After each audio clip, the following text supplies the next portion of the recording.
Magandang araw, Rain Nanayet! Gagawa nga tayo ng masarap na pudding sa pamamagitan ng tirang tinapay. Yes, mga karinanay, tayong mga nanay, hindi ba ayaw natin ng may nasasayang?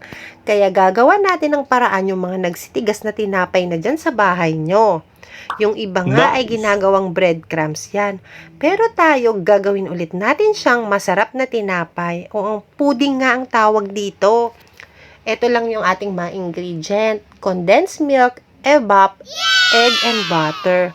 O diba, simpleng-simple lang yung ingredient. Mabibili nyo sa mga tindahan nyo dyan. Ang gagawin nyo lang, imimix nyo lang yung mga ingredient. Then, hahaluin nyo lang siya ng hahaluin hanggang sa matunaw yung ating matitigas na tinapay. After nyong gupit-gupitin yung tinapay at napaghalo-halo na yung mga ingredient at natunaw na yung ating matigas na tinapay, ihanda nyo na yung pan na gagamitin nyo.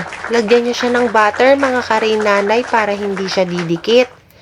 After nga nating lagay sa pan, syempre i-bake natin siya sa oven. I-bake nyo siya ng 250 degree and then 30 minutes. Pwede nyo rin siyang i-steam, mga karinanay, pero ako bake yung ginawa ko kasi mas masarap yung medyo toasted yung ibabaw. Hindi nga pantay yung luto ko, mga karinanay, dahil pinagpatong-patong ko lang para tipid sa kuryente.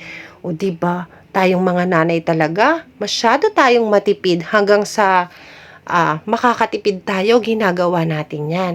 Hindi naman sa pagyayabang, lahat ng nakatikim niyan ay sarap na sarap.